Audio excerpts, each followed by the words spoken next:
Boa noite. O Brasil está nas mãos de um governo entreguista que não olha para o povo e, além de tudo, é fascista e ajudar os mais pobres nunca esteve na sua lista. Enquanto o mundo todo luta contra uma pandemia, o presidente do Brasil brinca com tudo noite e dia, sem ligar para a dor das famílias, fazendo uma patifaria. Ainda bem que temos um parlamento sério que defende o nosso povo em tempos de pandemia, por isso é que eu promovo. O Brasil que está aí agora eu não quero. Eu quero um Brasil diferente, com mais saúde, com mais emprego, com educação para a nossa gente. Eu quero um Brasil para o povo e quero Ciro, presidente. Valeu, meu amigo Rodolfo. Obrigado, deputado André. Obrigado, meu presidente. Ciro, meu senador Randolfo. Nessa live, hoje à noite, fui eu quem comecei primeiro. Randolph, no Senado, é o líder da oposição, para ser exato e certeiro. André é o líder da oposição na Câmara, meu deputado e amigo verdadeiro. E Ciro é nossa referência e líder da oposição no nosso Brasil inteiro. É isso aí, meu amigo Rodolfo. Obrigado aí. Nada melhor que começar uma prosa com você sempre fazendo essas apresentações que muito nos orientam, desde a campanha do Ciro em 2018. E antes disso, nós tivemos já em várias cidades aqui do Ceará, percorrendo esse nosso Ceará aqui com essa sua participação brilhante. Muito obrigado, Rodolfo. Você certamente abrilhanta essa nossa roda de prosa. Obrigado. Estou com saudade. Espero que em breve a gente se encontre quando tudo isso passar. Um abraço, deputado André, senador Randolfo. Abraço, Rodolfo. Estou com medo de morrer de saudade, viu, meu presidente? Tudo de bom? Aguenta as pontas, poeta. Nós vamos poetar por aí afora muitas vezes ainda. Se Deus quiser. Boa noite. Valeu, aí, um Rodolfo. abraço. Uma prosa. Bem, gente, boa noite a você que nos acompanha aí em todas as redes sociais pelo Brasil inteiro. Esse é o nosso Proseando, uma roda de prosa, de conversa, de bate-papo que a gente tem feito com alguns amigos, com pessoas que estão cada vez mais sensíveis aos problemas que o país e que a humanidade toda vem passando, evidentemente. E hoje a gente tem a honra de estar aqui fazendo essa prosa com o senador Randolph, né, que é o meu amigo pessoal, grande líder da oposição no Senado, senador pela rede do Amapá, mas que hoje, sem dúvida alguma, ocupa um espaço respeitado em todo o Brasil e que a gente tem como grande referência no Senado e, claro, dentro do Congresso Nacional como um todo.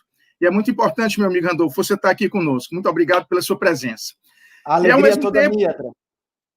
E, ao mesmo tempo, termos aqui ao lado o meu presidente, pessoa com quem eu tenho a honra de conviver há muitos e muitos anos, né? Era bem pirralho aí quando ele me deu uma oportunidade na Subsecretaria de Desenvolvimento Urbano, quando ele era governador. Eu tinha 27 anos, e ele já me deu um cargo de alta responsabilidade, inclusive uma das maiores obras que caracterizou o Ciro foi o Canal do Trabalhador, né, que era uma transposição do Rio Jaguaribe para Fortaleza. Fortaleza, em 1994, perto de ter um colapso de abastecimento, 93, 94, e o Ciro já fazendo digamos assim, uma precursão do que seria a transposição do São Francisco. Ele já iniciava naqueles momentos ali, também muito novo, né, digamos assim, essa grande missão de levar esperança em forma de água, mas em forma de muita luta também para o povo do meu Ceará e do nosso Nordeste do Brasil, e certamente para o povo brasileiro. Obrigado pela presença, Ciro. Então, essa ideia é o quê? O papel da oposição. Né? Nós vamos fazer esse bate-papo aqui nessa próxima hora sobre o que é que precisamos fazer enquanto oposição no Brasil. Oposição é ser do contra, por ser do contra. Oposição é porque a gente perdeu a eleição, seja com o Ciro, seja com a Marina, seja com o próprio Haddad. Não, oposição porque nós queremos um Brasil diferente. E a oposição, ela não pode, de forma alguma, num momento como esse, onde a gente vê cada vez mais um poder executivo completamente omisso, e quando não está omisso, está tomando atitudes completamente irresponsáveis no enfrentamento dessa pandemia, cabe ao Legislativo e cabe à sociedade civil como um todo, além, evidentemente, do Poder Judiciário e dos governadores e prefeitos trazer para si essa responsabilidade.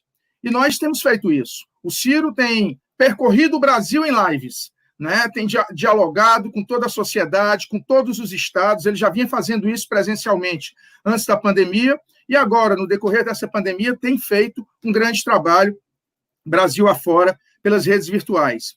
E a gente, eu e o Randolph, a gente tem essa missão, liderar a oposição na Câmara, Randolph no Senado, e temos conseguido construir alguns caminhos que são bem interessantes. Conseguido construir alguns caminhos muito interessantes. Reuniões que não eram feitas da liderança da oposição na Câmara e da liderança da oposição no Senado, agora estamos fazendo periodicamente. Né? Justamente para quê? Para fazermos essa interlocução e aproveitarmos a tramitação de uma casa de um projeto e defendermos na outra quando ela chega na outra casa. E eu e o Randolph temos essa sinergia muito grande, que nos ajuda bastante, junto com os outros líderes, os líderes dos outros partidos de oposição na Câmara e no Senado, que têm feito conosco, com o líder Volney, do PDT, com o líder Molon, do PSB, com o líder Enio Verri, do PT, com a líder Fernanda Melchiona, do PSOL, com a líder Joênia, da Rede, com o líder Guimarães, da minoria. E no Senado, depois o Randolph enumera o nome dos líderes desses partidos que estão conosco nessa caminhada. E temos feito, o Poder Legislativo, felizmente, a Ciro, o Randolph e todos vocês que nos acompanham, tem tido um papel de tentarmos, até mesmo pela questão de estarmos votando por deliberação remota, de buscarmos consensuar o máximo possível. Todas as votações são consensuais? Não. Mas nós temos conseguido colocar diferenças partidárias e divergências ideológicas de lado, num momento onde a gente precisa votar projetos que minimizem a dor da população brasileira. E nós temos conseguido ter êxito nisso. Votamos logo nos primeiros dias o projeto de decreto legislativo da calamidade pública, votamos na primeira semana o auxílio emergencial de R$600, e aí a oposição teve um papel preponderante dentro do parlamento, porque conseguimos convencer a casa de que os R$200 que o governo sinalizava na época era completamente insuficiente. Então, batemos o pé, fincamos o pé e conseguimos que esse valor de R$600 fosse garantido para a população brasileira durante 3 meses, e agora que eles queriam reduzir pela metade, mais uma vez sinalizamos, e o presidente teve que prorrogar por pelo menos mais 2 meses os mesmos valores, R$600. Da mesma forma, fizemos o projeto de lei de emergência cultural, o projeto Aldir Blanc, que já é lei sancionada, pegando R$3 bilhões do Fundo Nacional de Cultura, para beneficiar trabalhadores e trabalhadoras da cultura, né, junto com a deputada Jandira Fegali, que foi uma grande relatora na Câmara, e nós tivemos a felicidade de conseguirmos também construir esse consenso. Então, é um projeto que vai beneficiar, com essa ajuda de R$600, os trabalhadores e trabalhadoras da cultura, mas também com valores entre R$3 e R$10 mil, para pontos de cultura, microempresas que trabalham atividades culturais, todas aquelas atividades que ficaram, evidentemente, impossibilitadas de fazer apresentações por conta do isolamento social. E, para além disso, fomos atrás da proteção aos empregos e às empresas, para linhas de crédito para as empresas. É bom que se diga, o governo editou uma medida provisória 944, completamente inócua, porque os bancos, mesmo com a taxa Selic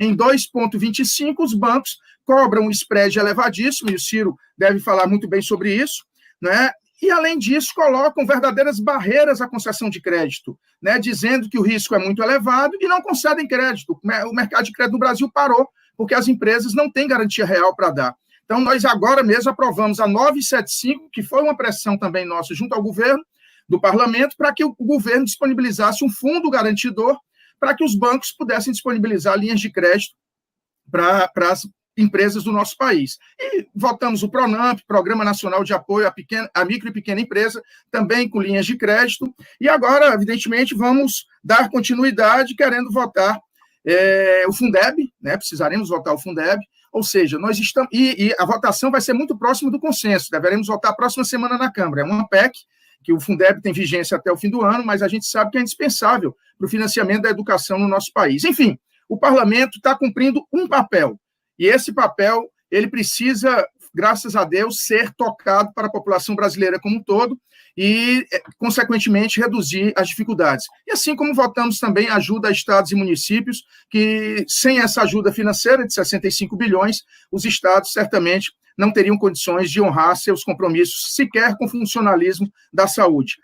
São medidas que mostram que oposição não é apenas ser do contra. Oposição é trabalhar pelo Brasil. Oposição é construir um caminho diferente. E é essa oposição que o Brasil precisa, que é muito bem representada aqui pelo senador Randolph no Senado, como vários outros líderes na Câmara e no Senado, e que é muito bem representado pelo companheiro Ciro, que tem rodado aí o Brasil todo e que muito nos orgulha estar à frente de um grande projeto nacional, assim como presidentes de vários partidos que lutam conosco, que eu peço para citar no nome do meu querido amigo, irmão, presidente nacional do PDT, Carlos Lupe, mas, claro, essa menção vai também para o Pedro Ivo, que é o coordenador da rede, vai para o Pena, que é do PV, vai para o Carlos Siqueira, que é do PSB, outros partidos que estão conosco, Roberto Freire, do Cidadania, outros partidos que estão conosco nessa caminhada.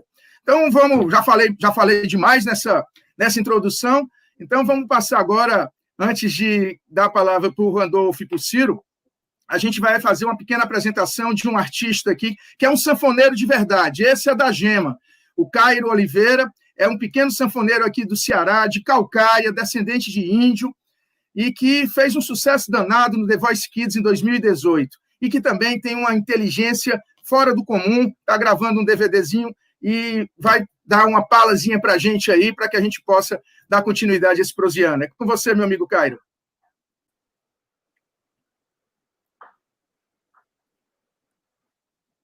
Meu querido amigo André Figueiredo, por mais esse convite. Oi, quero mandar um abraço aqui para o senador Randolph Rodrigues, quero mandar um abraço para o nosso futuro presidente, Ciro Gomes. Oi!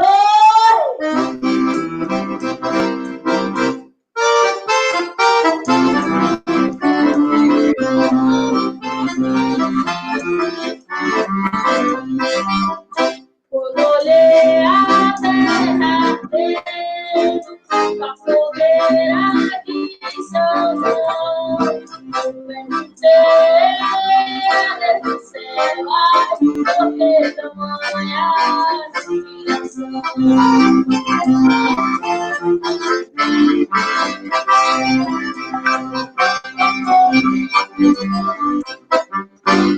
Quando verde dos teus olhos, espalhada na plantação, eu te asseguro, não chores pelo filho, eu voltarei no meu coração.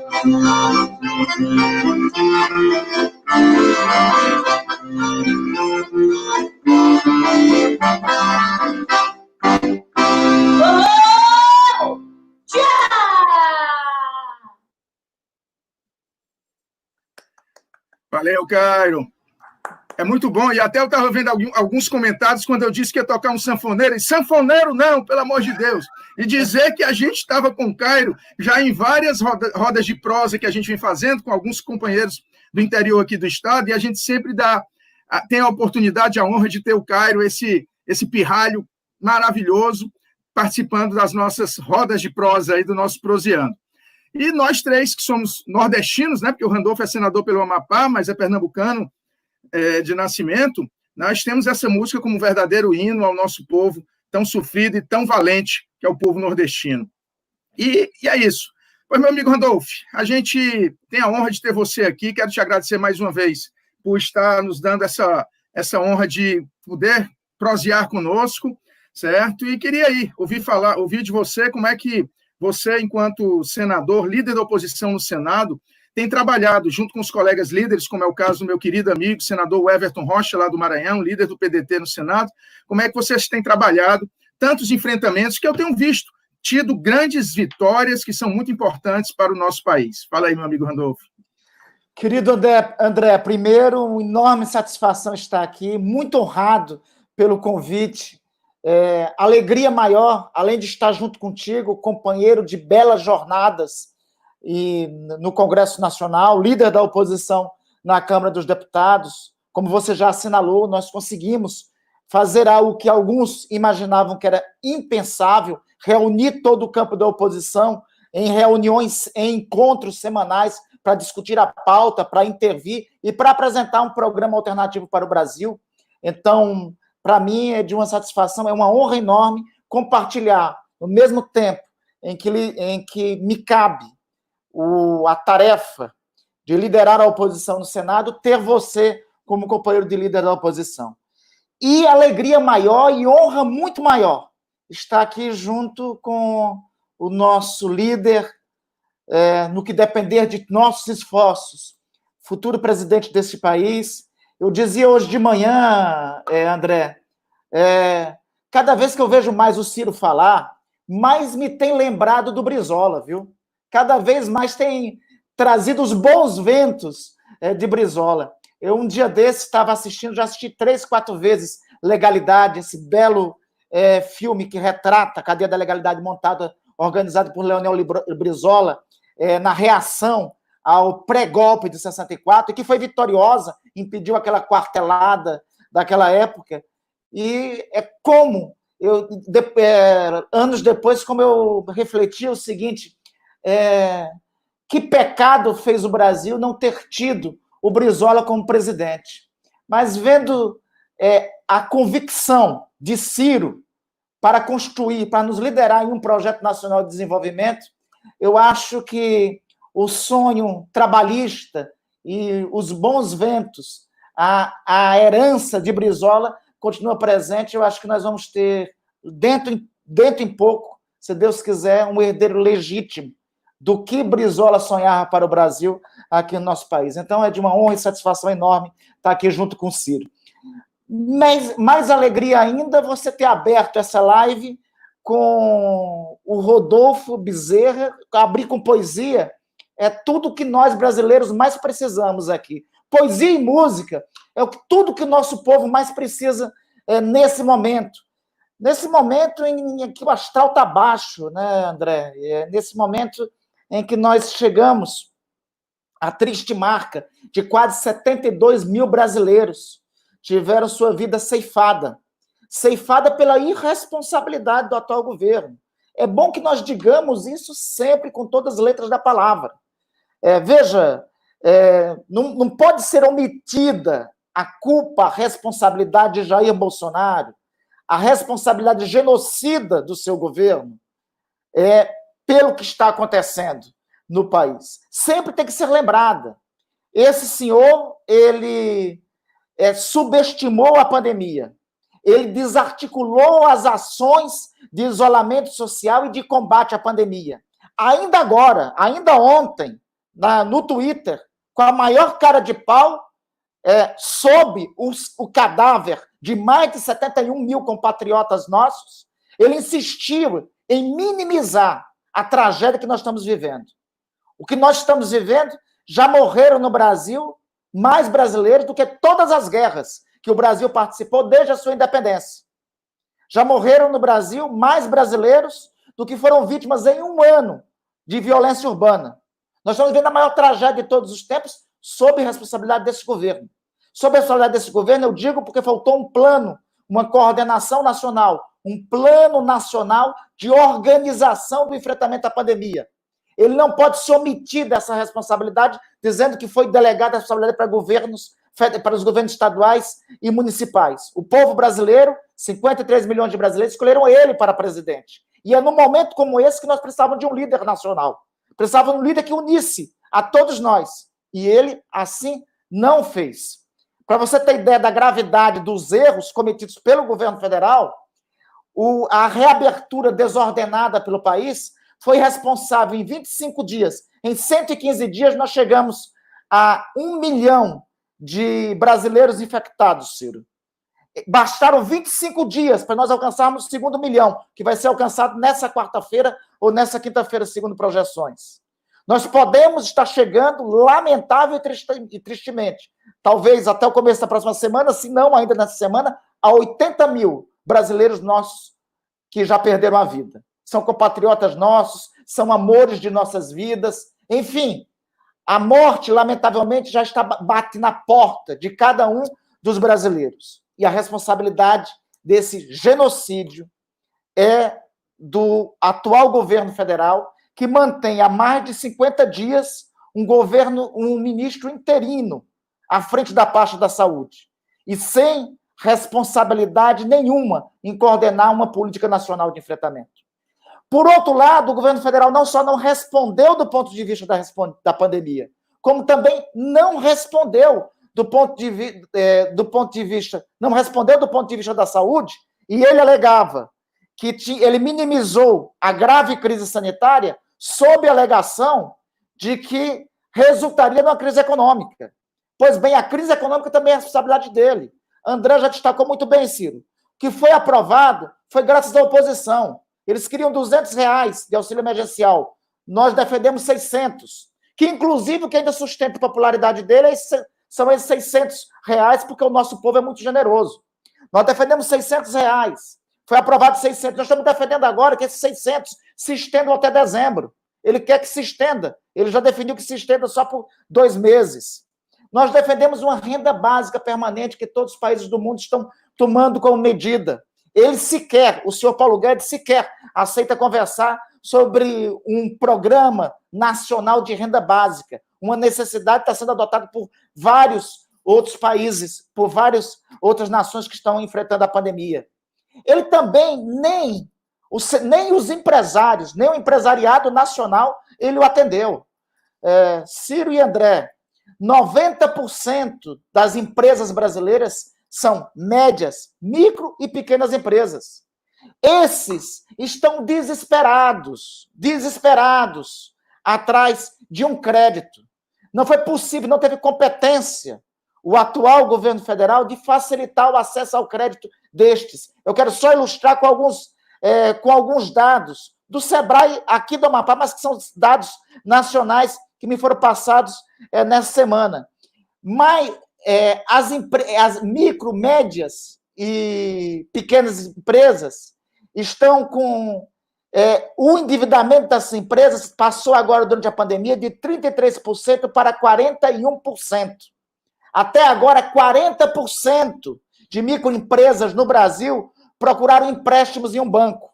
Só 17% alcançou em algum banco federal, porque o que é exigido de garantia, o que é exigido de contrapartida, não dá para um pequeno empresário brasileiro conseguir algum desses financiamentos. Das que procuraram empréstimo, 84% não conseguiu sequer a resposta de um banco. Sequer a resposta. Aliás, banco, o Ciro vai falar melhor daqui a pouco, é o único setor que ficou bem. Até na pandemia tem passado muito bem, obrigado. Né? 51%, olha só esses dados, Ciro e André, 51% dessas micro, pequenas e médias empresas do Brasil, principalmente das micro e das pequenas, queriam R$20 mil de empréstimo. R$20 mil e não conseguiram. Ou seja, não estamos falando de milhões, de bilhões, de trilhões. Estamos falando de R$20 mil que pediu de financiamento.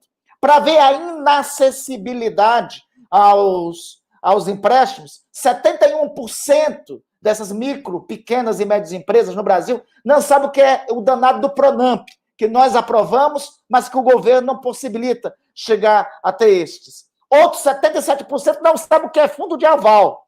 Outros 77% não sabem o que é FAMP. E por aí vai. Então, ou seja, boa parte dessas, esqueci de um dado muito importante, 45% dessas daí, pelo menos é o dado daqui do Amapá, Estado Nacional, já desistiram do seu pequeno empreendimento, estão indo trabalhar, estão se virar de forma autônoma, ou então estão atrás de qualquer coisa. Vão entrar na estatística de desalentados no país. Esse é um exemplo concreto, André, de que não tivemos, o governo foi genocida no enfrentamento à gravíssima crise sanitária, à crise de saúde pública. E o que ele disse que ia fazer, não está tendo competência de fazer. Não conseguiu dar a resposta necessária ao desalento, ao desastre nacional que está acontecendo em nossa economia.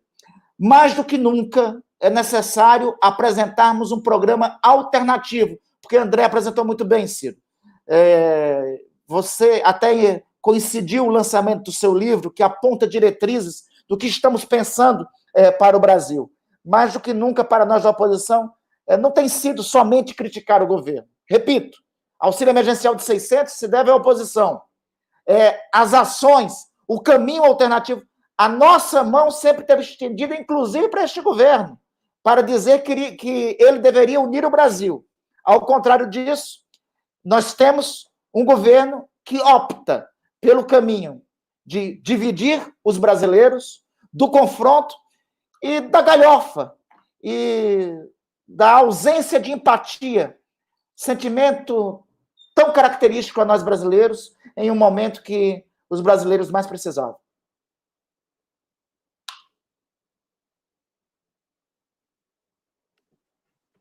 Obrigado, meu querido amigo, senador Randolph.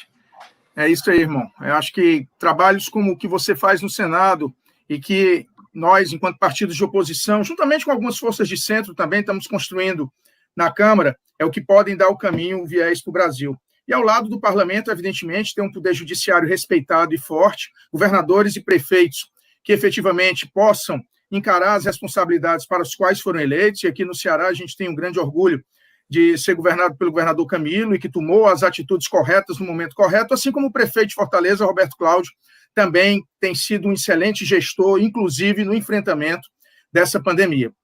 Mas, lógico, como você disse, o Brasil poderia estar numa situação bem diferente se nós tivéssemos um presidente da República que, não obstante sermos oposição, mas que trouxesse para si o sentimento de liderança e se despisse de quaisquer digamos assim, vaidades ou sentimentos de incentivo ao ódio e pudesse sentar com a oposição e dialogar. Isso foi feito agora, recentemente, com o presidente da Argentina, que fez uma ação junto ao prefeito de Buenos Aires, que é seu principal opositor. Aqui não. Lamentavelmente, o presidente não tem tido essa postura. Por isso que líderes efetivamente podem surgir num momento como esse, pela sua experiência, pela sua capacidade, pela sua competência, e construir um caminho diferente para o Brasil, mesmo na oposição. E o Ciro, a gente tem uma felicidade muito grande, de ter sido um desses comandantes e uma pessoa que hoje, sem dúvida nenhuma, materializa tudo o que eu, particularmente, o PDT, e tenho certeza que você, várias pessoas que compreendem o Brasil a partir de uma visão que o Ciro tem, uma visão bem diferente. Então, meu irmão Ciro, meu querido amigo de décadas, queria que você dissesse aí como é que você está vendo essa grande tragédia que o Brasil vai passando, como o Randolph bem disse, mais de 72 mil irmãos e irmãs nossas que vieram a óbito, famílias enlutadas, quase 2 milhões de brasileiros contaminados, isso fora a subnotificação. Então, como é que você encara, nesse momento, você como grande liderança do nosso país? Bom, André, muito obrigado a você pela oportunidade, pelo privilégio de repartir esse proseando, que é um papo que a gente gosta de estar fazendo aí junto com o nosso povo, no meio da rua, caminhando pelo Brasil, mas nós temos obrigação de proteger vidas e estamos dando o exemplo que podemos dar, embora muito inquietos, cada um de nós que somos muito ativos, muito militantes, estamos aqui usando o caminho que nos é possível na internet. Eu fico muito feliz, o André é um quadro absolutamente extraordinário, quando ele diz que muito garoto, 27 anos, é porque eu já conheci o talento dele.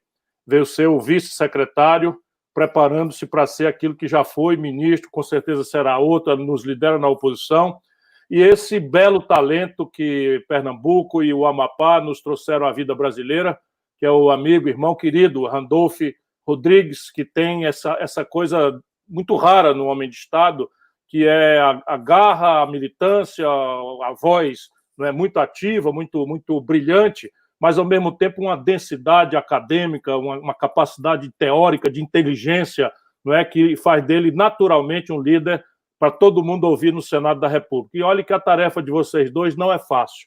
E é com isso que eu queria, fazendo essa saudação, começar o meu depoimento. Quer dizer, no Brasil, a derrota de 2018 não foi só uma derrota do campo democrático, popular, nacional, para uma figura, para ficar aqui num termo moderado, uma figura exótica, estranha para a maioria do povo brasileiro, que foi empacotada aí por muita mentira, muito dinheiro estrangeiro, muita manipulação, em cima da zanga do nosso povo com a crise econômica terrível que se abateu sobre o Brasil e com a notícia generalizada de corrupção.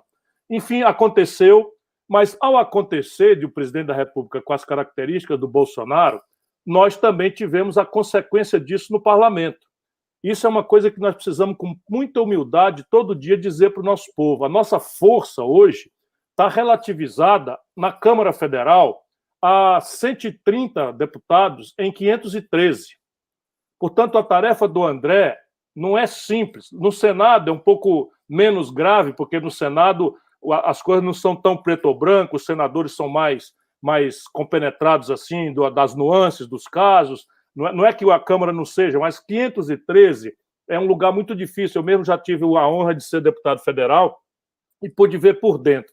Então, é preciso que a gente diga para o nosso povo que a nossa força é uma força que tem que ser todo dia multiplicada, porque se for basicamente contar número, nós vamos perder de 3-1 todo o campeonato inteiro. No Senado, talvez a gente perca de 2-1, mas tende a ser 3-1 também. E ainda assim, nós temos conseguido fazer duas coisas muito importantes que no futuro todo mundo dará o devido valor.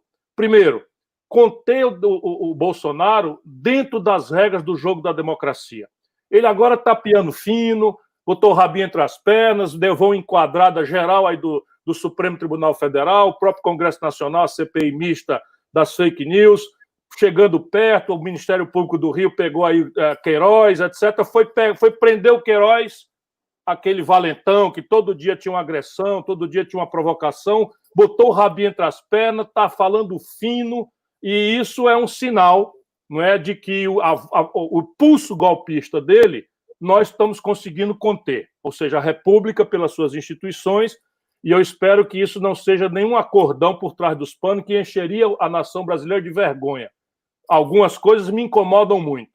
Não é? Contra a ordem do Supremo Tribunal Federal, uma Câmara do Tribunal de Justiça do Rio diz que o Flávio Bolsonaro tem fórum privilegiado. Isto é uma vergonha ilegal. Eu espero que logo mais se corrija. Dar a prisão domiciliar para o Queiroz até pode se entender, enfim, tem idade, etc., embora não se deu nas mesmas condições para os outros.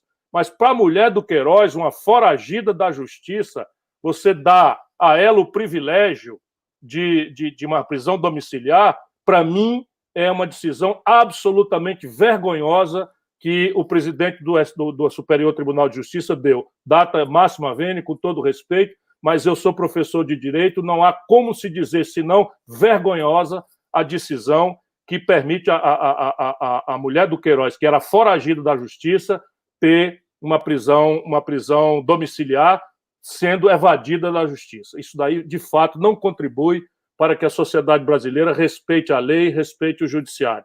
E as outras coisas, né? Aquele monte de bagrinho preso e depois tudo meio que falou. Eu espero, volto a dizer, que o Bolsonaro tenha botado o rabinho entre as pernas porque aprendeu que aqui nesse país ele não vai fazer golpe de Estado e essa é a primeira tarefa da oposição, obrigar o Bolsonaro a jogar dentro das regras do jogo da democracia. A segunda grande tarefa, acho que vocês falando a dois amigos queridos, mas vossas excelências, os parlamentares da oposição, têm cumprido também de forma absolutamente extraordinária, e nisso por conta de prestígio e de capacidade de dialogar com forças da própria situação, né? Entre eles o Alcolumbre, presidente do Senado, que eu sei que o Randolph tem um diálogo bastante respeitoso com ele, e ele respeita muito o Randolph, e o nosso Rodrigo Maia, que também respeita muito o André Figueiredo e o PDT, e respeita muito nós. Mas qual é essa outra grande missão? É conter danos. Então, conter danos significa o seguinte, nós perdemos a eleição de 3-1, se for apurar, não é, quantos deputados são da situação e quantos são da oposição. Né? Dá 513 menos 130, então é 3-1. Né? No Senado dá mais ou menos 2-1, mas nós estamos conseguindo. Né? Na medida em que o Bolsonaro queria botar só R$200 por 2 meses, nós conseguimos, já prorrogando, graças à pressão, o barulho, a agitação e a capacidade de conter danos que a oposição, pela qualidade política da sua militância, tem conseguido. Então, são R$600, não é nada, mas com isso o nosso povo está conseguindo comer, não é, no mínimo, razoavelmente, não é, enquanto atravessa aí a pior crise econômica da história. E a grande questão agora são essas duas faces que os dois já ponderaram, e que cabe a mim só repetir, porque essa é a gravíssima tarefa da oposição brasileira nesse instante. Meu irmão, minha irmã, você que está nos ouvindo nessa live, Quando a gente fala que 72.151 pessoas já morreram, nós estamos falando de um país que podia ter muito menos do que isso. Aí você pode dizer, não, Bolsonaro é culpado do vírus? Não, claro que não. Nós cultivamos a honestidade, a decência, e nós não iríamos culpar jamais o Bolsonaro pelo vírus. Mas a forma com que ele enfrentou o vírus é que explica esse número. Quer ver? Eu lhe mostro. A China tem 1 bilhão e 200 milhões de habitantes e morreu menos gente do que o Ceará. Morreu a metade do que morreu em São Paulo. Morreu a metade do que morreu no Rio de Janeiro. 1 bilhão e 200 milhões de habitantes. Tá bom, você vai dizer, não, mas a China está muito rica, tem muito dinheiro. Tá bom, então vamos passar aqui para a América do Sul, que aí não tem desculpa. O Brasil é o país mais rico da América do Sul, e se você pegar o clima, é o mesmo, mais quente no rumo de cima, mais frio para o rumo de baixo, nesse período agora, a renda é precária, a população é mestiça, igualzinho. Nós somos igualzinho. Tem aí uma grande espinha dorsal, que é os Andes no meio, mas o resto é tudo muito parecido. Pois bem, das pequenas Guianas, em Suriname, passando por Venezuela, Colômbia, Equador, Bolívia, Chile, até chegar cá embaixo, Argentina, Uruguai e Paraguai, eles têm 30 mil mortos. A mesma renda, o mesmo território, o mesmo clima e mais pobres do que nós. E tem menos da metade dos mortos do Brasil. Qual é a diferença? É que eles fizeram o isolamento social, todo mundo pegou junto. Aqui o Bolsonaro atirou contraditoriamente, desorientou muita gente, tanto que já tem estudos mostrando que os lugares onde ele foi mais votado, que são as pessoas de boa fé que acreditam mais nele, as estatísticas de morte foram maiores. O mal que faz um irresponsável que trabalha contra a ciência. E se alguém ainda duvidar, francamente, o Bolsonaro ocupa o Ministério da Saúde 3 vezes no meio de uma pandemia e para num ministro que é um general paraquedista que nunca teve nenhuma vivência com saúde pública e esse, por sua vez, ocupou os 23 cargos técnicos do Ministério da Saúde, que a gente demora 20, 30 anos para preparar um grande cérebro capaz de conhecer as manhas do SUS, as coisas todas, com militares, nenhum deles com qualquer experiência. Isso é um deboche e fica como um charlatão propondo remédio que não presta para nada, que foi banido da ciência do Brasil inteiro. Isto daí, meu irmão, a gente tem, vocês dois que estão nos liderando, mas eu estou falando para quem está nos ouvindo aí. Isso é um papel nosso, porque hoje o Imperial College de Londres, que está vendo que o Brasil virou o epicentro da pandemia no mundo, em números diários, tanto de infectados quanto de mortes, sabe qual é a simulação, Randolph? A simulação é que vão morrer 180 mil brasileiros. Ou seja, se a gente não espernear, se a gente espernear, se a oposição conseguisse o milagre, a nossa imprensa está assumindo com o assunto. A manchete de 72 mil mortos caiu lá para o 5º lugar do tamanho nos jornais, menor, muito menor do que a manchete quando morreram 1.000 pessoas. Parece assim que é uma novela e que não são vidas. São vidas que pode ser da nossa mãe, do nosso pai, do nosso filho, da nossa irmã, do nosso marido, da nossa esposa. Pois bem, nós ainda podemos salvar 110 mil brasileiros. Deixa eu gritar aqui, né, pelo coração de vocês. Não é possível. Aí fazer o quê? Testar. O Brasil segue sendo o país que menos testa, portanto, a gente não está vendo o caminho do bicho. Não é? Fazer o isolamento social radical, fazer com que nós tenhamos o leito de retaguarda, fazer com que nós tenhamos os hospitais, não é, de campanha funcionando, fazer com que o interior tenha respirador, que agora o bicho está indo para o interior e as pessoas estão indo se infectar sem respiradores e sem leitos de UTI. Você tem que ter um projeto para transferir leitos ociosos. A Fortaleza, por exemplo, comemoramos, graças ao trabalho do conjunto aí do Roberto Cláudio com o Camilo Santana, primeiras 24 horas sem nenhuma morte. Portanto, as estruturas que foram rapidamente construídas aqui podem e devem ser, com a ajuda do governo federal, redistribuídas para o interior, mas isso impõe uma política de pessoal, de capacitação, de treinamento, de remuneração. Isso é o primeiro aspecto dessa crise, que é a grande tarefa nossa, não deixar a grande mídia transformar isso numa novela que já vimos. Não é possível. 72.151 seres humanos morreram. 72.151. E pode chegar a 180 mil se a gente não mudar esse rumo estratégico que o Bolsonaro impôs ao nosso país. Segunda questão, a questão econômica. Meus companheiros no PDT, toda quarta-feira, Randolph, nós fazemos uma reunião da bancada com as lideranças e temos refletido muito sobre isso. Por alguma razão, sumiram com esse assunto, não é, da atenção do debate. O Brasil está mergulhado, Randolph, na pior crise econômica da nossa história, sem rival. E o que mais me comove é que não tem um plano para que a gente possa botar defeito, elogiar, dizer, está aqui uma sugestão, vamos corrigir, vamos caminhar por aqui ou por acolá. Não tem um plano.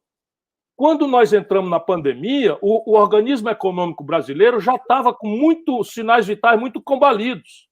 Nós já tínhamos ali 108 milhões de pessoas ganhando R$ 413 por cabeça por mês, na informalidade, no desemprego aberto, no autônomo e tal. Com a pandemia, a gente nem sabe o número ainda. Mas todas as projeções das nossas equipes, em linha com as coisas, falam que a economia brasileira pode cair 9 pontos percentuais do PIB, o que quer dizer o seguinte, 3 vezes o pior ano da nossa história. 3 vezes o pior ano da nossa história num ano só, não é? 9% do PIB. Na prática, isso vai levar o desemprego a 20 milhões de brasileiros. Nós nunca vimos nada parecido. 20 milhões de brasileiros. A destruição das ocupações na economia formal, que foi uma grande burrice que o Brasil acabou aceitando com o negócio de reforma trabalhista mal estudada e com reforma previdenciária mal estudada. Resultado, a informalidade está tão grande que o déficit da Previdência aumentou brutalmente. E, a propósito, a conta pública está indo para 900 bilhões de reais de buraco esse ano. 5 vezes o pior número da história do Brasil. Se cai 9 pontos, 20% de desemprego e o déficit público vai para 9 bilhões de reais, meu irmão, é uma crise que obrigaria a gente a estar todo mundo debruçado sobre ela. Nem sequer sai essa conversa nos jornais. E quando a gente ouve falar, o Paulo Guedes some, quando ele volta, ele diz assim, vou fazer 3 privatizações espetaculares em 90 dias. Não deixa eu falar demais, André, então me conta aí, mas é porque, enfim, eu sou militante de tempo integral. Olha o que o Paulo Guedes está falando. Você tem que falar. Olha o que o Paulo Guedes está falando. Vamos comparar privatização numa hora dessa. O Brasil, nesse semestre, janeiro a junho, o Brasil perdeu 38 bilhões e 700 milhões de dólares de fuga de capital, o saldo líquido. Este é o maior fuga de capital da história do Brasil. Por quê? Porque está todo mundo vendo as besteiras que o Bolsonaro está fazendo e estão vendo que o Brasil está indo para o brejo como economia. Portanto, a aversão a risco ao Brasil está num nível absolutamente grave. Ou seja, mal comparando, é como se a nossa economia fosse um quarteirão que está num grande incêndio. Veio bombeiro para todo lado e aí tem uma casinha ali na esquina que o fogo não chegou ainda. Pois bem, o Paulo Guedes está querendo botar uma placa de vende-se nessa casinha. O que ela está valendo, pelo amor de Deus? Se o quarteirão todinho está pegando fogo e tudo indica que vai chegar na casinha, você vai vender a casinha, quem vai comprar isso por nada. Então imagina você botar para vender, numa hora como essa, o sistema elétrico brasileiro, a Eletrobras, transferindo para o capital estrangeiro o comando do regime de águas do país, isso é um crime que não é possível que nós possamos aceitar isso acontecer. Não é possível, sabe? Pandemias à parte, isso é o caso da gente ir para a rua e quebrar tudo. Não é possível acontecer. Eles agora, senador Randolph, eu acho que é caso de uma denúncia criminal. Eles agora, o Paulo Guedes, entregou 3 bilhões de reais de uma carteira do Banco do Brasil para o BTG, que é o banco que ele criou. Olha aí que vocês estão me ouvindo. O Banco do Brasil tem uma carteira de 3 bilhões de reais de crédito, alega que esse crédito tem algum risco e vendeu essa carteira, sabe por quanto? Por 300 milhões de reais. BTG por 300 milhões de reais. Estão roubando, mas estão roubando agora de braçada o nosso país. E não é possível que a gente fique calado diante de uma crise econômica com tal impacto na sociedade brasileira e no nosso povo machucado. Desculpa aí, André, mas são as últimas informações que acho que a gente precisa levantar a voz, porque algum acordão está acontecendo. Algum acordão está acontecendo porque sumiram, tanto com os números da pandemia, quanto com essas gravíssimas projeções da economia. Como é que pode uma coisa dessa e aí passa um negócio desse, o Banco do Brasil entrega para o BTG uma carteira de 3 bilhões de reais? Como é que se explica isso? E aí você diz, não chegou o número para a microempresa. Não chegou, não. Botaram 1 trilhão de reais do caixa do Banco Central na mão dos bancos que não emprestam o dinheiro que o governo botou de graça no caixa deles, e chega no fim da tarde, essa montanha de dinheiro empossado nos bancos, eles estão emprestando para o governo. Todas as frações da dívida pública que estão vencendo, Randolph, eles estão rolando a 3 pontos acima da Selic. Então baixa a Selic, mas é só para o jornal mentir. A dívida brasileira está custando, em plena pandemia, com deflação, 3 pontos acima da Selic, que já é 2,5%. Ou seja, nós estamos pagando juro real de quase 6%. O juro no Brasil está crescendo. E uma pequena empresa vai procurar 20 mil reais, exige contrapartida, garantia real, cadastro, etc, etc, etc. Este país está sendo assaltado por essa quadrilha que nos governa. Obrigado, presidente Ciro. Realmente é de se indignar. A gente vê que, lamentavelmente, o Brasil está sendo entregue. O Brasil... O que nos preocupa muito dentro do parlamento é o pós-pandemia também, né? Nós temos aí a possibilidade do Brasil literalmente ser saqueado, porque o Paulo Guedes tem os seus interesses, evidentemente, pelo campo que ele representa, mas inclusive interesses pessoais, né? E isso, para a gente, nós temos que ficar muito atentos, porque disseram, vamos elaborar um pacote de privatizações. O Paulo Guedes já veio com essa. E esse pacote de privatizações, necessariamente, tem que passar pelo Congresso Nacional. Só que eles estão agora estabelecendo um novo mecanismo de tirar o patrimônio do povo brasileiro e mandar para as mãos da iniciativa privada. Que é justamente...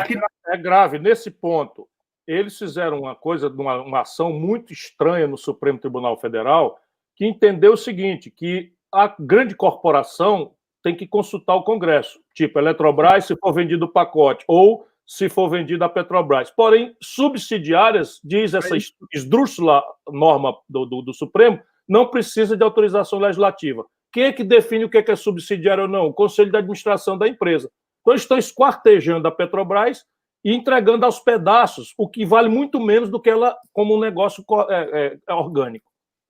Sem dúvida alguma, Ciro. Inclusive, a Petrobras é o caso agora, que eles estão criando uma empresa chamada PetroRio SP, que vai cuidar dos campos de petróleo, e cada vez mais você vai tirar recursos da Petrobras e, com isso, privatiza a subsidiária, e daqui a pouco a empresa mãe, digamos assim, está completamente desvalorizada e completamente sem ação estratégica, porque foi tudo passado para as subsidiárias. E é isso que a gente tem que se preocupar, é isso que a gente tem que ficar atento. Inclusive, o deputado Leônidas Cristino, nosso amigo, ele também apresentou uma PEC, a PEC 150, que prevê, Randolph, que também, para privatizar subsidiária, precisa de autorização legislativa, e a gente vai ter que comprar essa guerra para que a gente possa pautar essa PEC. A gente sabe que é difícil, mas a gente tem instrumentos que a gente não pode se calar perante todo esse leque de entreguismo que certamente nós vamos nos deparar no pós-pandemia. Porque talvez nos primeiros meses a gente tenha uma garantia que o parlamento não paute, mas existem outras ações extra-parlamento que possam ser pautadas e, com isso, o Brasil, patrimônio do povo brasileiro, ser entregue. Mas quero, antes de passar a palavra para o Randolph, dizer, Ciro, que aqui que a turma boa está em peso nos acompanhando aqui na live, certo? Está em peso aqui te elogiando com a hashtag Ciro 2022, cada vez mais dizendo, é o nosso caminho, um caminho bem diferente, um caminho que hoje está na oposição, mas uma oposição com responsabilidade que, se Deus quiser, vai trazer muitos frutos para o Brasil, sendo situação.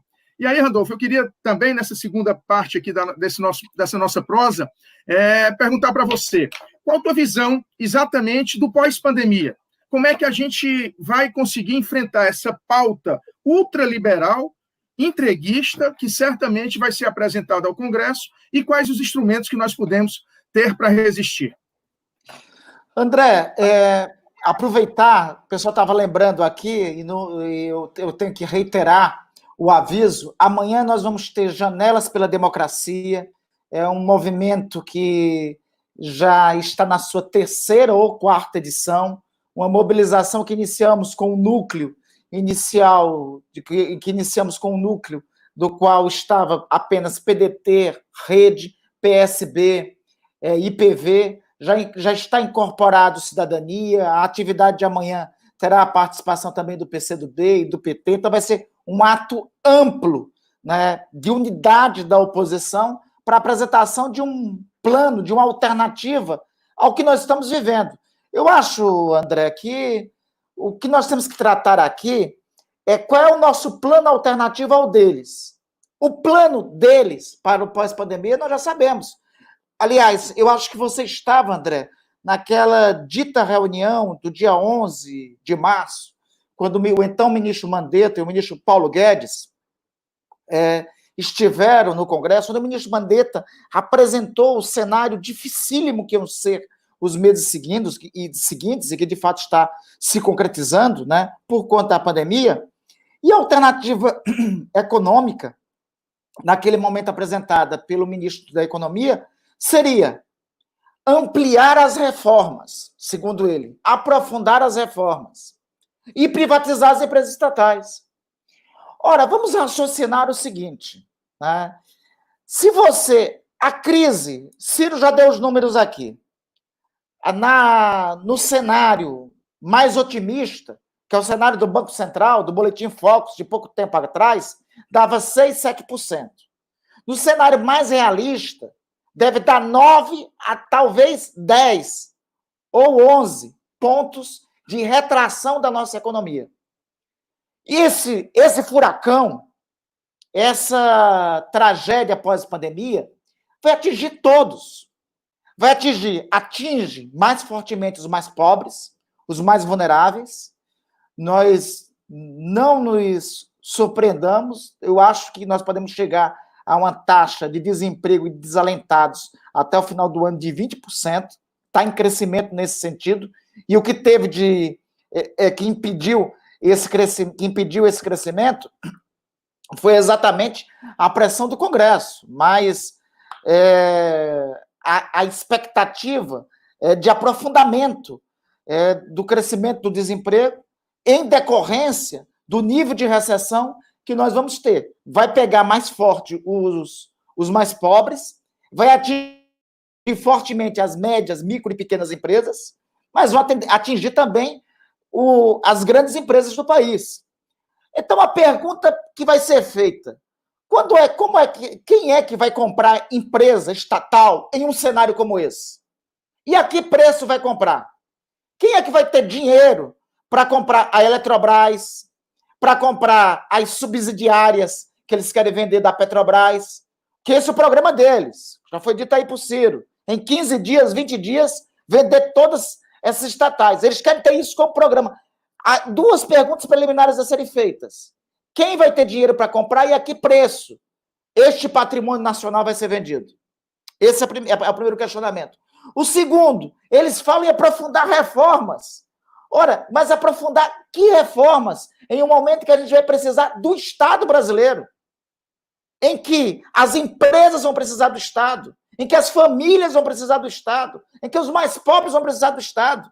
E quem está falando isso não é ninguém aqui do nosso campo. Veja todos os economistas. Teve artigo um dia desse de Pécio Arida, falando que o governo brasileiro tinha que emitir moeda. Todo mundo está falando em programas dos estados nacionais investirem, colocarem dinheiro na economia.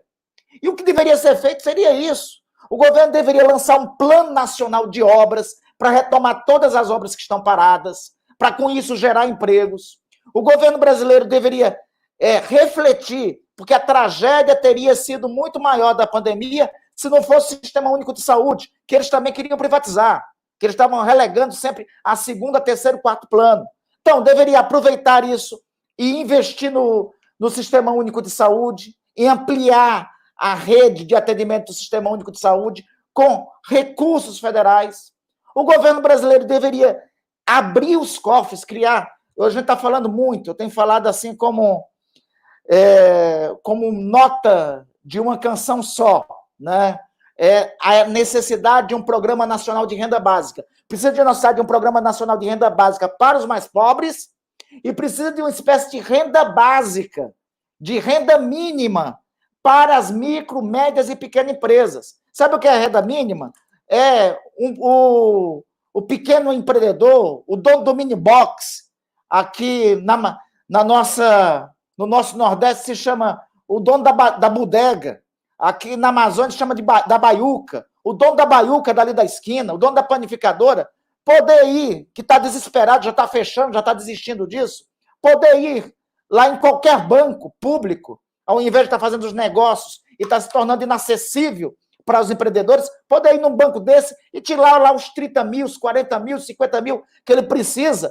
E aí tem um longo prazo para pagar isso, de 5, 6 anos, até ele se recuperar.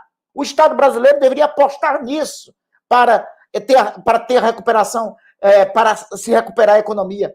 Mas não, tem 2 problemas. Um, o Ciro já apontou. Primeiro, não tem plano. Não tem plano. O ministro Paulo Guedes já foi chamado várias vezes. A única coisa que ele fala, Ciro, é uma cantilena só. Não, vamos aprofundar reformas. Mas que aprofundar reformas? Ele está na lógica, ele não está nem na lógica da escola de Chicago. Porque eu acho que muita gente da escola de Chicago já deve ter, num momento como esse, tem dito o seguinte: olha, nós temos que investir, nós temos que resgatar as empresas e nós temos que colocar dinheiro nas mãos dos mais pobres. O que foi colocado os R$600, dados do próprio Ministério da Economia, André, o que foi colocado os R$600 na mão dos mais pobres, mobilizou 30 bi na economia brasileira. Só os R$600. Porque quem guarda dinheiro em fundos de investimento e tal, são ricos. O generoso povo brasileiro pega esse dinheiro e faz a economia girar, faz a economia se mobilizar. E não tem lógica que isso vai gerar inflação, porque nós estamos vivendo um momento de deflação. Se nós colocarmos esse recurso na economia, nós vamos resgatá-la. É a alternativa que eu vejo. E combinemos, né, André e Ciro? Ninguém aqui está falando de inventar a roda. Os Estados Unidos fez isso com o New Deal em 1929.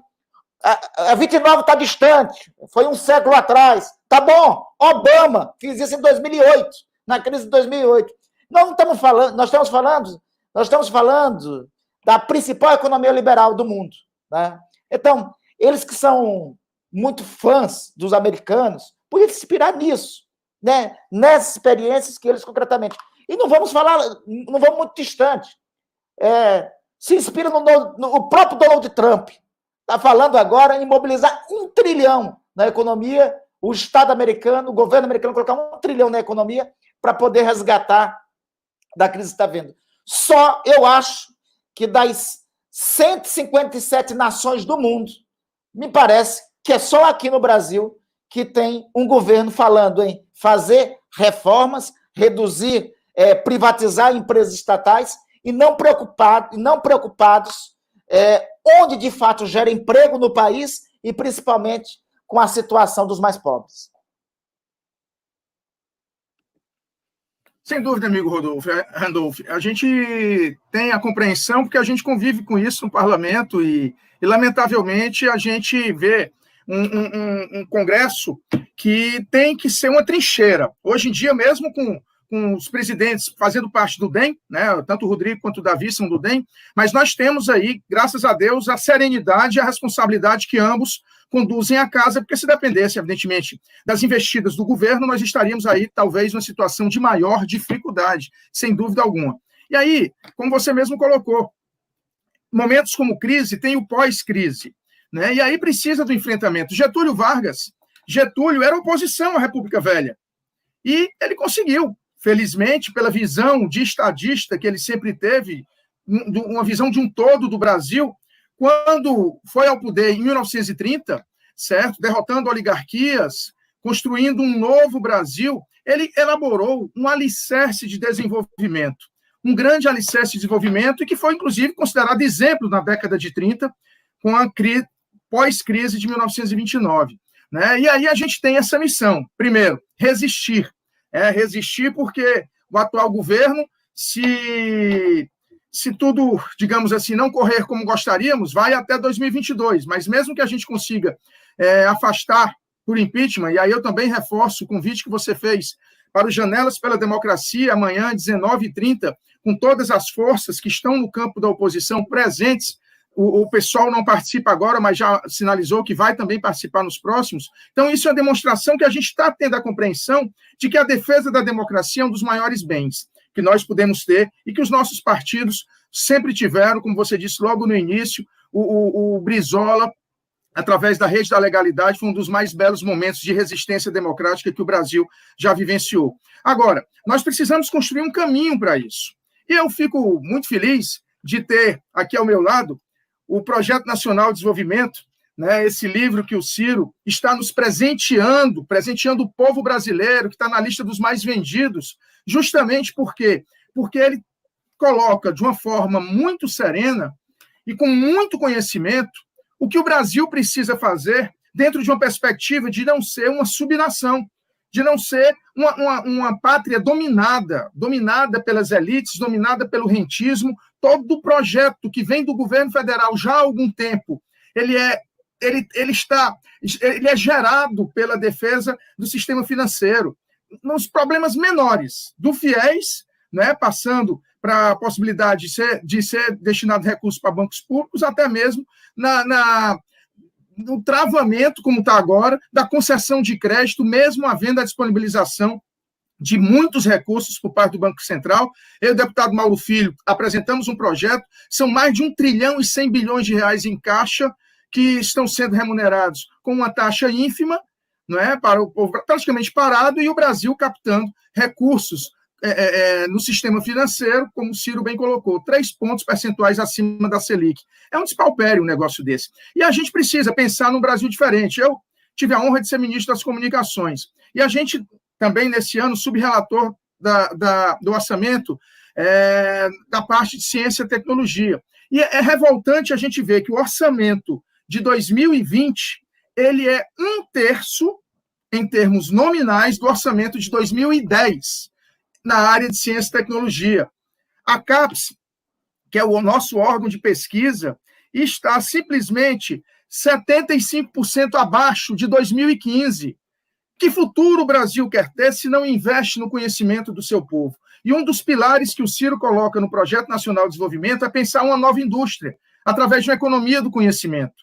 É isso que nós precisamos, evidentemente. Precisamos pensar o agronegócio, precisamos pensar a indústria também da forma convencional como hoje ela é colocada. Mas se a gente quer um Brasil do futuro, a gente tem que investir em indústria de alta qualidade, de alto conhecimento tecnológico, e que nós estamos desperdiçando nossos cérebros porque não estamos investindo em ciência e tecnologia. Por isso, Ciro, queria que você apresentasse um pouquinho, lógico, gostaríamos de ter aí a noite toda, mas sabemos que você tem outras lives aí, mas nos presenteie também nessa última fala agora, com um pouquinho do Projeto Nacional de Desenvolvimento, né? Esses pilares que você montou e que, sem dúvida alguma, podem ser um grande caminho para o Brasil ter um futuro bem diferente do que hoje nos é destinado, por conta dessa PEC do teto de gastos, por conta de uma visão de um governo completamente atrasado, reacionário e entreguista. A gente precisa ter um caminho para isso. Eu tenho absoluta certeza que você materializa esse caminho através do Projeto Nacional de Desenvolvimento,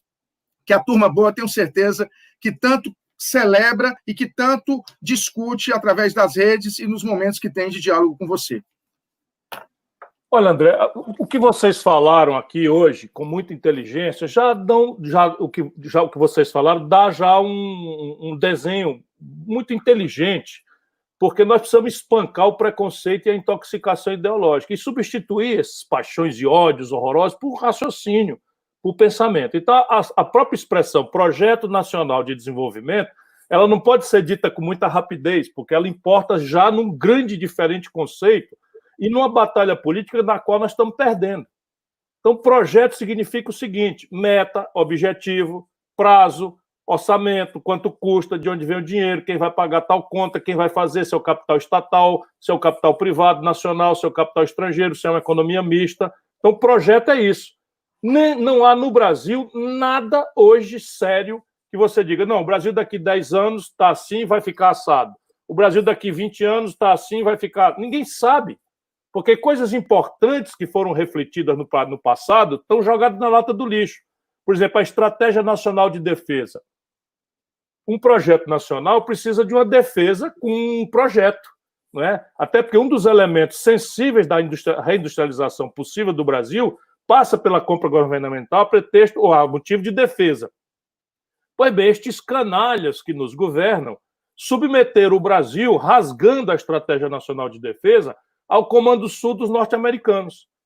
Ontem o Trump foi visitar lá e humilhou um tal de general Davi, brasileiro, e o comandante da força disse simplesmente o seguinte: não, ele está aqui pago para nos servir. Essa foi a expressão. Quem estiver achando que eu estou exagerando, a humilhação, né, do Brasil está submetida ao comando das forças Sul dos Estados Unidos. Então, projeto significa isso, meta, objetivo, prazo. E eu tenho a ideia de que o Brasil devia se desafiar a dar ao nosso povo uma qualidade de vida equivalente à qualidade de vida dos espanhóis em 30 anos. Eu peguei a Espanha porque não é nem o mais rico nem o mais pobre país da Europa Ocidental. Então, o IDH deles é bastante bem, a renda per capita é quase 2 vezes e meia do Brasil, e dá para você ir lá em 30 anos. E aí, como é a ideia? Está aqui o projeto, nós vamos especializar isso. Em educação, eles dão 58 vagas para cada garoto, 58 para cada 100 garotos de 18 a 25 anos, vaga no ensino superior. O Brasil só dá 18, já com a parte grave de iniciativa privada, basicamente financiada com dinheiro público do ProUni, que é a renúncia fiscal, e do FIES, que hoje tem uma inadimplência aí de 11 bilhões de reais, humilhando 5 milhões de jovens brasileiros no começo da vida com nome sujo no SPC. Nacional, por quê? E esse é o que me bate, porque ninguém vai dar lugar para o Brasil no mundo se a gente não cavar esse lugar na base da força da capacidade nossa de dizer não, de nós desenvolvermos a nossa própria inteligência. E não é por nenhuma paranoia, não. É porque tudo que o Brasil deixar de importar é alguém do estrangeiro que deixa de exportar para nós. E tudo que o Brasil agregar valor na exportação é um mercado que nós vamos tomar de alguém. Então, nem os americanos, nem os asiáticos, nem os europeus vão dar de barato isso. Ou a gente cava esse lugar, e qual é a nossa chance? A nossa chance é o mercado interno, que nos permite, se a gente fizer um reforço dele, ter uma plataforma de escala que já é global só dentro do Brasil. Se você tiver uma ideia de que 100 milhões de brasileiros, excluídos de tudo, pudessem ter um padrão de consumo, teoricamente, vamos lá, em 10, 15, 20 anos, de classe A, de classe C, vamos lá, explode a demanda no Brasil e dá escala para qualquer atividade industrial que a gente queira fazer. Então, nacional, porque o juro não é global, o juro é brasileiro, como a gente já viu. A tecnologia não é nacional, é global, e o Brasil está muito defasado e apanhando nisso, né? E a escala com que as megacorporações globalizadas vendem destrói qualquer competição num país que tem 7 em cada 10 empregos retirados de pequena empresa. E desenvolvimento. O Brasil, se a gente continuar nesse pseudo-piloto automático, incrivelmente feito em cima da perna, numa madrugada pelo Fernando Henrique, e legitimado pelos 14 anos do PT, e que continua a mesma coisa, câmbio flutuante, superávit primário e meta de inflação, com casca e tudo, sem qualquer reflexão estratégica, o desenvolvimento é um subproduto, é um efeito colateral. E o número é terrível. Entre 1930 e 1980, o Brasil cresceu 6,25% ao ano, todo ano, em média. Como é uma média, nós chegamos a crescer 15 pontos num único ano, vários anos crescemos acima de 7, de 10, enfim. Pois bem, entre 1980 e 2010, o Brasil cai para 2,2% o crescimento. E aí, de 2010 para 2020, cai para 0, ainda antes de abater os 9 pontos que nós vamos cair esse ano. Portanto, o Brasil não tem compromisso com desenvolvimento. E aí, desenvolvimento, a gente tem que entender que é consequência de um conjunto de fatores, todos cientificamente calculáveis. Nenhum deles o Brasil tem chance hoje se a gente não mudar. Primeiro, o que promove desenvolvimento é o consumo das famílias, que está deprimido como nunca aconteceu antes da pandemia. Por quê? O desemprego é recorde, a informalidade é recorde e o crédito está colapsado. Antes da pandemia, 63 milhões e 700 mil pessoas com nome sujo no SPC. Depois, o desenvolvimento vem do investimento empresarial. Hoje, o investimento empresarial é em 0. Por quê? Porque nós estamos com a capacidade instalada ociosa, antes da pandemia, já quase 30%.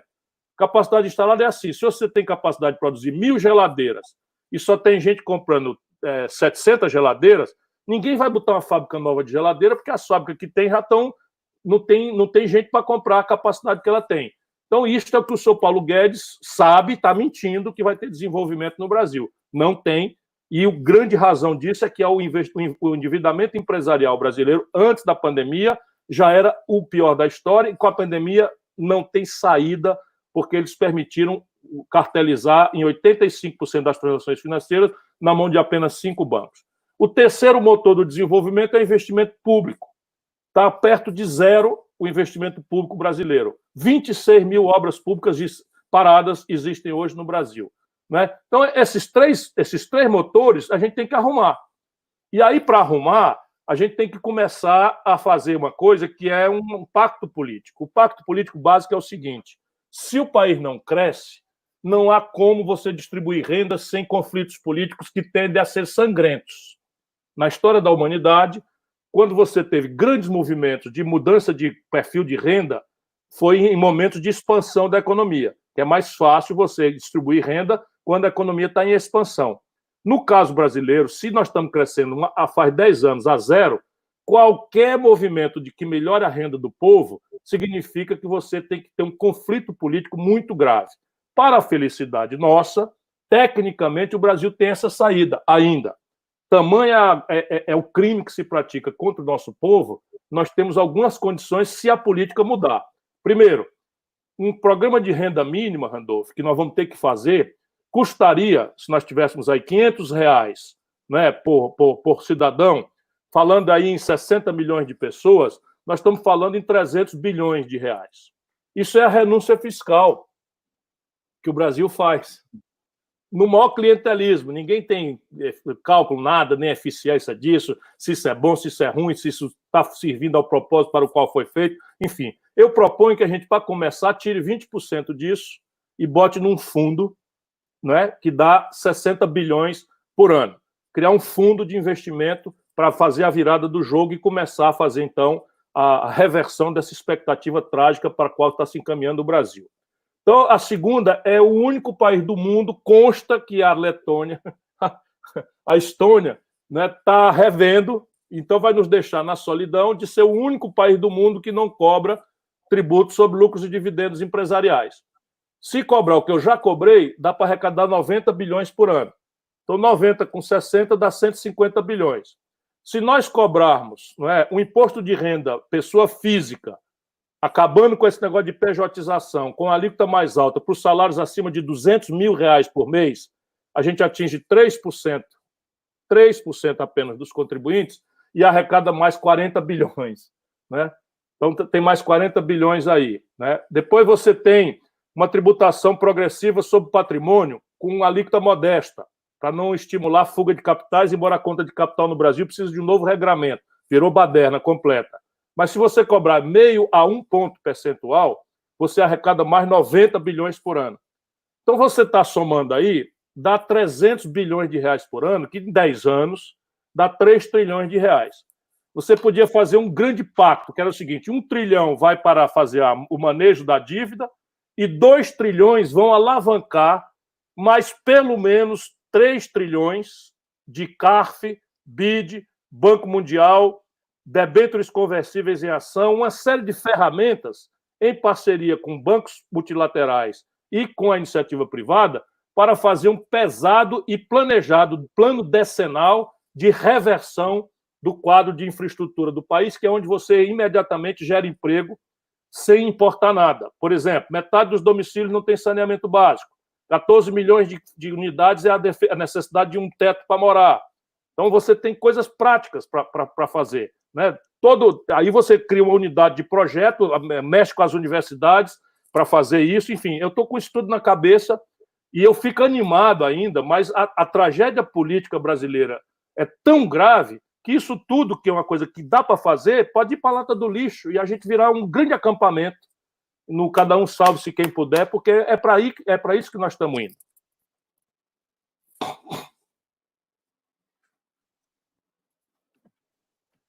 Bem, obrigado, Randolph. Eu parei porque senão... Quero aqui dizer que foi essa prosa aqui. Depois a gente faz o Proseando 2. Mas eu quero dizer que foi muito bom esse bate-papo aqui. Antes de encerrar, quero passar aqui para o nosso Cairo nos presentear com mais uma falazinha dela aí para a gente passar as nossas considerações finais aí. Fala aí, Cairo.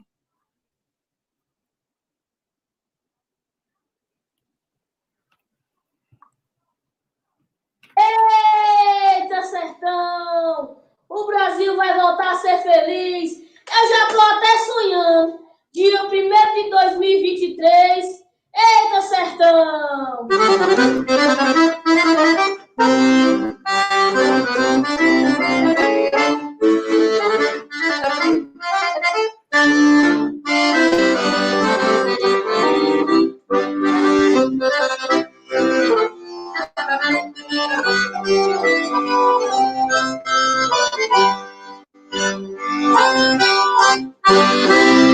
Eita, sertão! Abraço ao futuro presidente Ciro Gomes! Oi!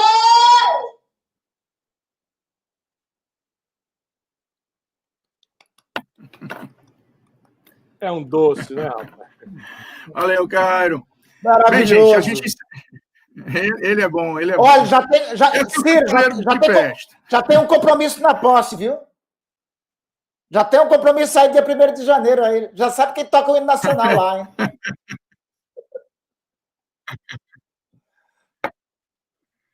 Sem dúvida. Gente, eu quero aqui agradecer a todos vocês que nos acompanharam aqui nessa prosa muito boa com o Ciro, com o Randolph. Quero aqui agradecer a todos os que conosco faziam oposição no parlamento. Mais uma vez, saudar meu querido líder Volney, do PDT, na Câmara, o líder Molon, saudar a líder Perpétua, do PCdoB, a líder Fernanda Melchiona, do PSOL, o líder Enio Verri, do PT, a líder Joênia, da Rede, o líder Guimarães, da minoria, e no Senado, além do Randolph, nosso grande companheiro, líder da oposição, também saudar o líder Rogério Carvalho, do PT, meu querido amigo, grande líder, o Everton Rocha, do PDT, o veneziano, líder do PSB, e a Elisiane, líder do Cidadania, que também está conosco nessa luta, além do Zaratini, que é líder da oposição no Congresso Nacional. Então, quero aqui passar para as considerações finais aqui para o meu querido amigo Randolph, mais uma vez agradecendo muito, Randolph, você abrilhantou demais essa nossa prosa aqui desse dia 13 de julho.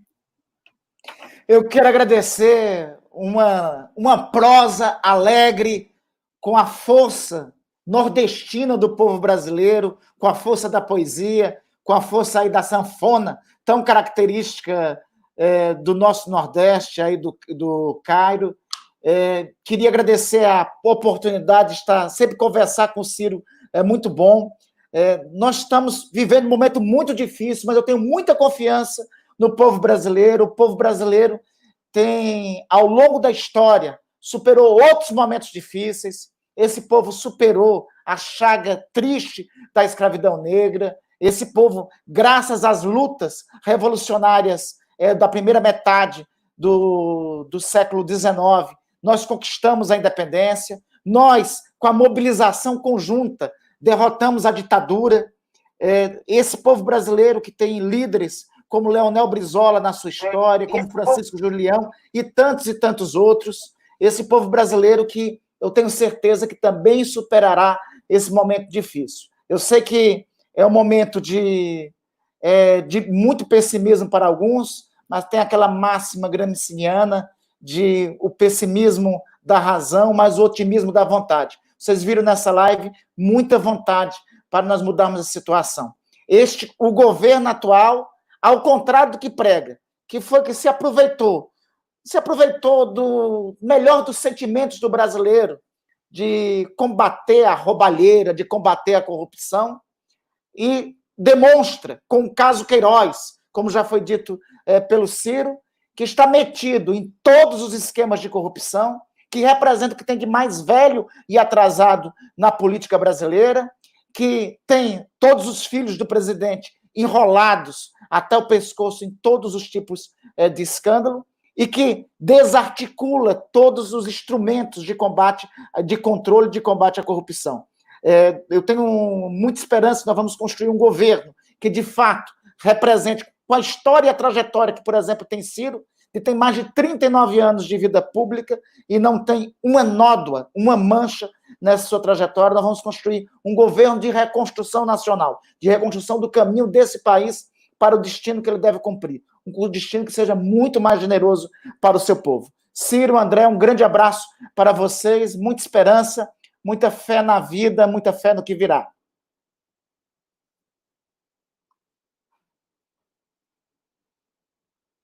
O Ciro lembra, em 1990, eu fui candidato a deputado estadual pelo PDT, sou desde 84, tinha 23 anos, e o meu slogan era fé na vida, fé no que virá. Você que estava adivinhando, Randolfo? Rapaz, foi combinado, tu não sabia, não? Quero aqui passar a palavra agora para o meu querido amigo, companheiro de décadas. Passar a palavra aqui para o meu querido amigo, companheiro, líder, Ciro Gomes, que eu tenho a honra de ter conosco agora aqui nessa caminhada no PDT, que sempre foi meu sonho, mas sempre estivemos lado a lado, mesmo em partidos diferentes, porque a gente acredita muito no projeto do Ciro e que eu tenho certeza que o povo brasileiro também merece acreditar, porque, afinal, ele traz com ele o dever da esperança que todos nós temos que ter de ver um Brasil bem diferente, um Brasil como o Brizola sempre sonhou, um Brasil do povo brasileiro. Contigo, irmão Ciro, sua mensagem final aí, meu querido amigo. Eu quero agradecer essa noite especial que vocês me deram. Hoje eu estou muito mordido, como vocês viram, com essas notícias todas, né? A imprensa sumindo com a morte de milhares de brasileiros, ou pelo menos não dando a devida atenção, o devido respeito. Isso é luto, e isso me aperta, me oprime o coração. Né? Eu ver o desastre do emprego, né? A destruição do emprego, a destruição de empresas, que não é fácil. É o sonho de milhões de pessoas que se sacrificaram, botaram sua pequena poupança, começaram a vida, estavam animados de fazer a coisa e agora indo tudo para o vinagre por absoluta e criminosa irresponsabilidade e incompetência do governo. Eu hoje comecei a minha live, a nossa live, a nossa conversa, nosso proseando, muito mordido, e acho que até levantei a voz aqui, mas muito mais para que esses canalhas de Brasília saibam que pelo menos uma palavra, ou muitas, ou três aqui, muito poderosas no campo da oposição, poderosas pela virtude, não porque nós temos qualquer tipo de poder na nossa mão que não seja a nossa boa fé de lutar. Portanto, André, eu agradeço muito a você, meu irmão, meu querido, que eu vejo crescendo todo dia, está pronto, está maduro para qualquer grande tarefa, é um dos nossos orgulhos aqui do Ceará, do nosso PDT. Randolph também, que é uma figura extraordinária, a quem o Brasil já deve muito, né, porque na serenidade, no charme, no carisma, sabe também impor a vontade férrea, né, da seriedade com que ele defende os interesses do Brasil e do Amapá, e do Brasil especialmente. Enfim, e da minha parte eu quero só reforçar por que razão eu acredito ainda no povo brasileiro e no nosso país. E eu não acredito só porque eu dei minha vida, a vida inteira, eu tenho 62 anos de idade, dos quais 40 dedicados ao Brasil e ao povo brasileiro, e se eu morrer muito velho, ainda morrer trabalhando por essa gente, ainda vou morrer devendo, especialmente esse pedaço aqui, que é o pedaço cearense dessa nação amada, que é o nosso país. Mas eu acredito porque eu conheço a história do Brasil. O Brasil, entre 1900 e 2000, multiplicou por 100 a sua riqueza. Nenhuma nação do mundo tem essa proeza, nenhuma. O país que mais cresceu na história do capitalismo mundial entre 30 e 80, de novo, foi o Brasil.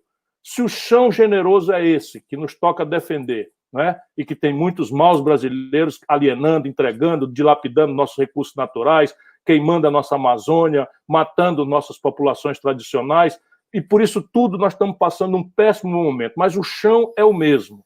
Se o céu abençoado pelo Cruzeiro do Sul, que anima a nossa fé, é o mesmo, e se o nosso povo, não é, nessa contradição maravilhosa, que o mundo inteiro admira pelo carisma, pela identidade cultural, é o mesmo, o que está falhando é a política. Então, viva! Vamos preservar a democracia, que a gente acha já o caminho, e esse país vai se reconciliar com aquele que é o seu destino, que não é de sofrer humilhado, pobre e com medo, é de viver para o mundo admirar essa civilização mestiça que nós vamos construir aqui.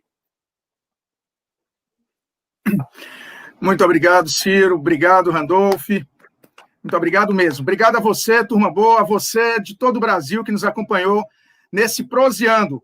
Lembrando que amanhã a gente tem 2 compromissos, mais 2 lives. 10 horas da manhã, o Ciro vai estar mais uma vez nos presenteando com seu conhecimento. Ciro, o Lupe, eu, o Everton, Volney, a Miguelina, para a gente discutir questão das privatizações. Então, às 10 horas da manhã, nós do PDT vamos fazer essa grande discussão numa live para a gente mostrar claramente nossa posição contra esse processo de entreguismo do Brasil. E às 7h30 da noite, mais uma vez, o Janelas pela Democracia, que o senador Randolph e o senador Randolph aqui, eu acho que o Ciro amanhã não pode participar, mas nós estaremos lá, o PDT, a Rede, o PSB, o PV, o Cidadania, o PCdoB, o PT, enfim, partidos que hoje estão irmanados na luta pela resistência democrática. Juntos, muito obrigado a todos vocês, boa noite, até o próximo Proseando, sexta-feira, 10 horas da manhã.